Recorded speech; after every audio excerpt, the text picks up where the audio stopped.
السلام علیکم دوستوں، کیا حال ہیں؟ خیریت ہے؟ ٹھیک ٹھاک۔ آج ہم آپ کو وزٹ کروا رہے ہیں پیر محمد راجن شاہ سودے بھاگ، ڈسٹرکٹ لیا میں ہے، تحصیل کروڑ ہے۔ تو آج اس کی زیارت کے لیے آئی ہیں، میں آپ کو دکھاتا ہوں ان کا در۔ تو دوستو بالآخر ہم دربار تک پہنچ چکے ہیں۔ یہ بازار ہے پیر راجن شاہ کا۔ یہاں پہ تبرک کے لیے آپ کو چیزیں ملیں گی اور یہاں ہوٹل وغیرہ سب کچھ میسر ہے۔ تو اب ہم دربار کی طرف جا رہے ہیں۔ تو تھوڑا سا میں تعارف کرواتا ہوں آپ پیر محمد راجن شاہ سودے بھاگ کا۔ اور آپ کا اصل نام سید محمد راجو البخاری، آپ سید محمد علی راجن شاہ سدا بھاگ مشہور ہیں۔ آپ 900 ہجری بمطابق 1497 عیسوی کو سید حامد کبیر الحسینی نقوی البخاری کے ہاں اچ شریف بہاولپور میں پیدا ہوئے، اور آپ کی والدہ محترمہ دادن خان لنگاہ کی دختر تھیں، جو اپنے وقت کی عاملہ اور فاضلہ خاتون تھیں۔ تو تعارف اس طرح سے ہے، کچھ پس منظر میں ہم پیر محمد راجن شاہ سدا بھاگ کی بات کرتے ہیں جد امجد کے حوالے سے۔ تو یہ سید جلال الدین سرخپوش نقوی البخاری جو تھے، وہ جو ان کے جد امجد تھے، وارد ہند ہوئے۔ وہ ہندوستان میں تشریف لائے اور مختلف علاقوں میں مختصر قیام اور تبلیغ کے بعد وہ اچ شریف بہاولپور کو انہوں نے اپنا مسکن بنا لیا، اور آپ اپنے وقت کے شیخ الشیوخ اور قطب الاقطاب تھے۔ آپ کی اولادوں سے، آپ کی جو اولاد تھی، ان میں سے بہت سارے اولیاء کرام اور بزرگان دین پیدا ہوئے۔ اور اس سید بادشاہ کا جو ہے، سید جلال الدین سرخپوش کا شجرہ نسب، یہ امام علی نقی علیہ السلام سے جا کر ملتا ہے، اور سید محمد علی راجن شاہ سدا بھاگ آپ کی اولاد میں سے تھے۔ ویسے تو آپ کے بہت سارے القاب ہیں، لیکن جو مشہور القاب ہے وہ ہے سدا بھاگ۔ سدا بھاگ کا مطلب ہے کہ ہمیشہ رہنے والا بخت۔ آپ کا جو سوانح حیات ہے اس کے اوپر تو کتنی کتب لکھی جا سکتی ہیں، لیکن مختصر سا جو تعارف ہے میں وہ آپ کو کروا رہا ہوں کہ ان کی نور اللہ شوستری ایک عالم میں دین گزرے ہیں ہمایوں اور اکبر کے دور میں بالخصوص۔ تو انہوں نے بھی اپنی کتاب جو تھی شہید ثالث، اس میں بھی پیر محمد راجن شاہ صاحب کا ذکر کیا ہے۔ بہت بڑے عالم تھے، اور پھر انڈیا میں جو ہے ان کو شہید کر دیا گیا تھا اکبر کے دور میں، شاہی فرمان کے مطابق۔ تو پیر محمد راجن شاہ صاحب کا بس میں یہی کہوں گا کہ یہ جو ہے ابتدائی تعلیم انہوں نے اپنے والد صاحب سے ہی، مختوم سید حامد کبیر الحسینی سے حاصل کی، اور اپنے دادا مخدوم سید کیمیا سے جو ہے نظر سے اچ شریف میں حاصل کی۔ اپنے حصول تعلیم کے لیے دور دراز علاقوں کے سفر بھی کیے۔ حصول علم کے بعد آپ نے ہندوستان کے مختلف علاقوں کے سفر کیے اور تبلیغ اسلام کی ہزاروں تشنگان اسلام کو کلمہ حق پڑھایا۔ سید محمد علی راجن شاہ، جن کے دادا مخدوم سید کیمیا نظر بخاری دربار سید جلال الدین سرخپوش بخاری کے سجادہ نشین تھے، ان کی وفات کے بعد ان کے بیٹے سید حامد کبیر ثانی الحسینی سجادہ نشین ہوئے، اور ان دنوں ملک میں افراتفری کا سماں تھا، اور اچ شریف پر کئی بار حملے ہو چکے تھے اور کئی مرتبہ لٹ چکا تھا۔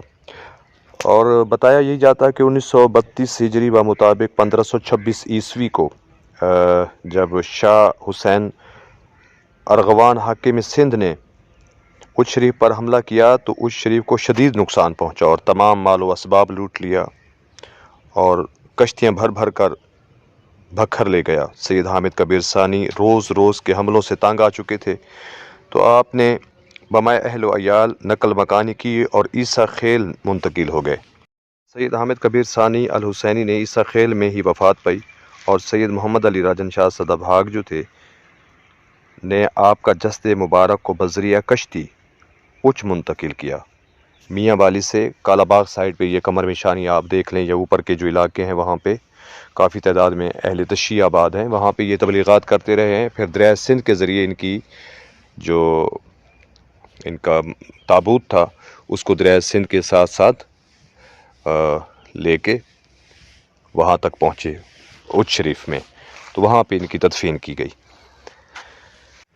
اپنے والد کی وفات کے بعد جو ہے پیر محمد راجن شاہ صاحب نے اپنے اہل و عیال کو وہیں اچ شریف پر چھوڑا اور خود تبلیغ اسلام کی خاطر رخت سفر باندھا اور مختلف شہروں میں تبلیغ اسلام کیا۔ اس تبلیغ اسلام کے دوران اور اس سفر کے دوران آپ کو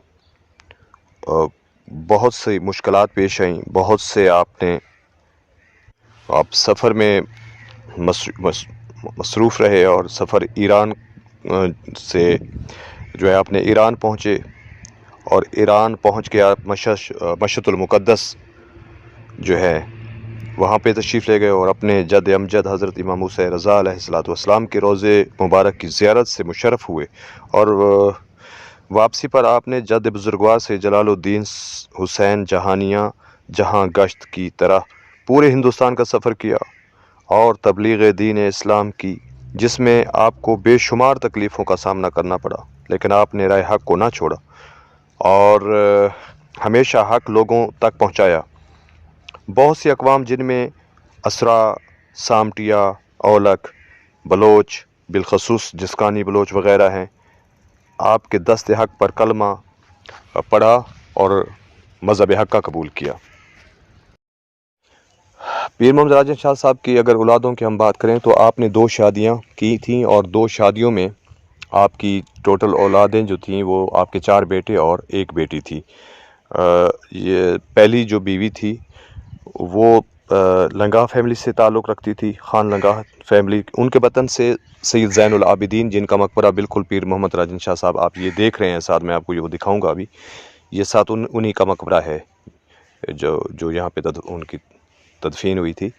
اور ان کے وطن سے ایک اور بیٹا سید زین الدین کا بھائی سید حسناء المعروف وہ پیدا ہوئے، اور دوسری میں 2 بیٹے اور 1 بیٹی، جو دوسری آپ نے علاول خان کی بیٹی سے جو شادی کی تھی، ان سے آپ سے اللہ تعالیٰ نے 2 بیٹے اور 1 بیٹی عطا کی۔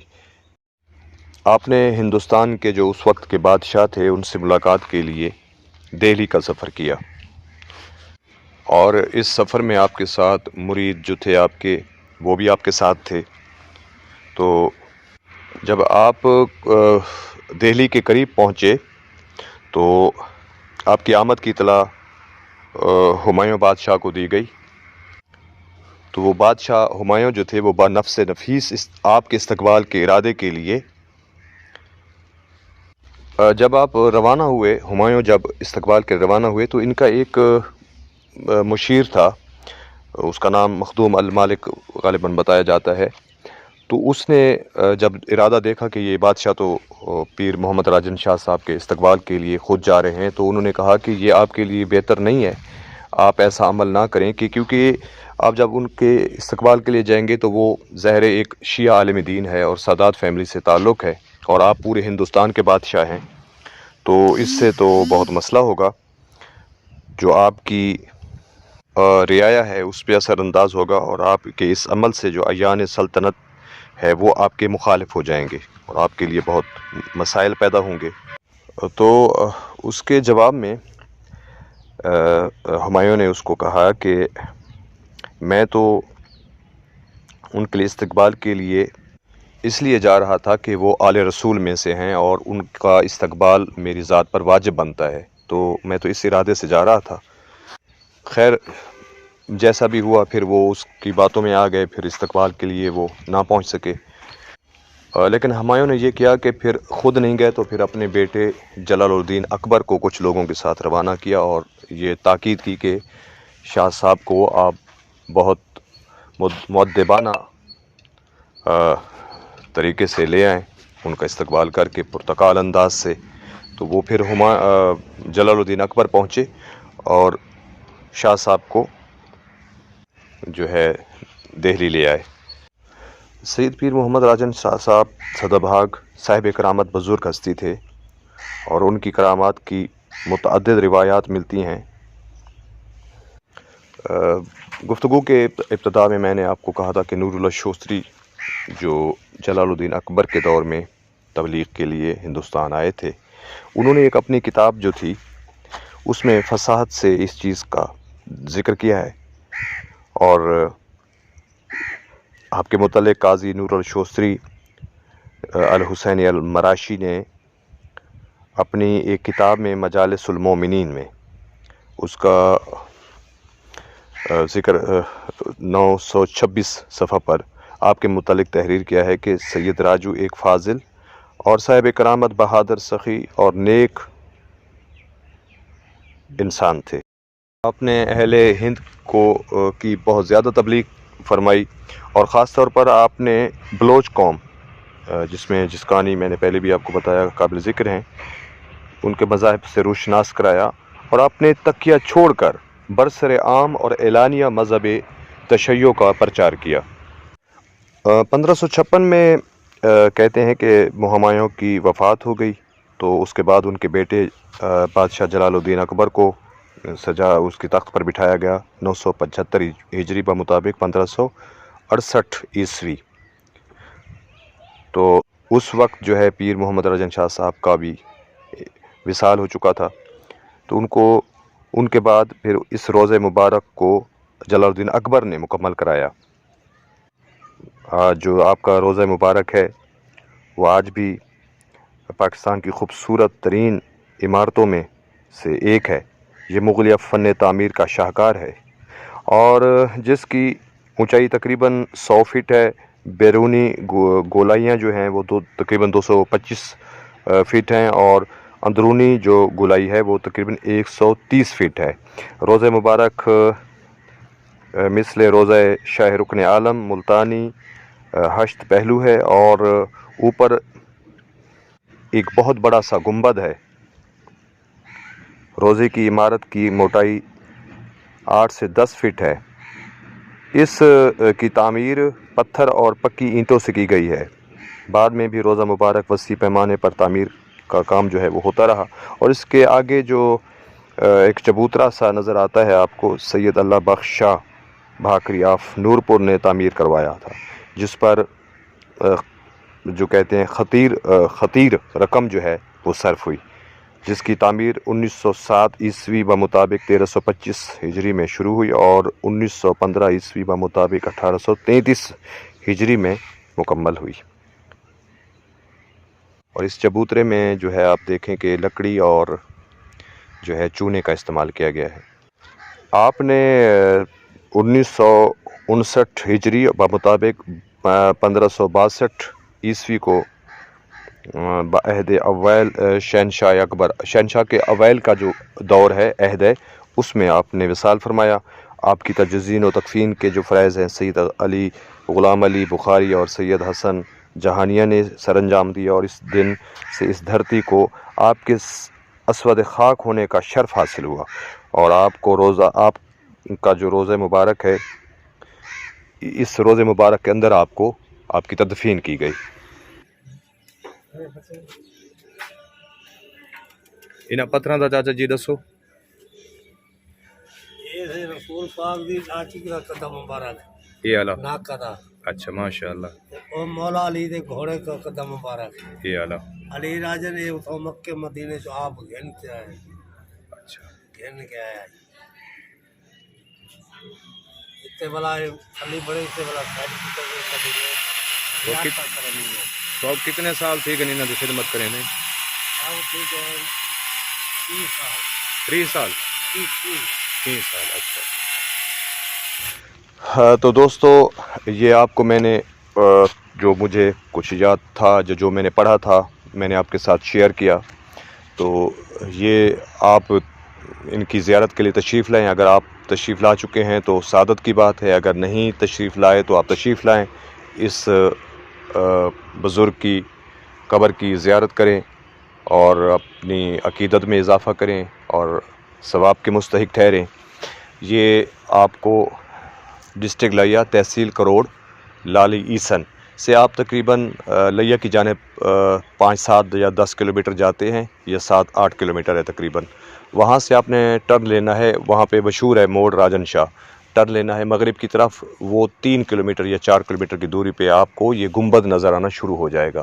تو یہ 4 کلومیٹر کی دوری پر واقع ہے اس روڈ سے، مین روڈ سے.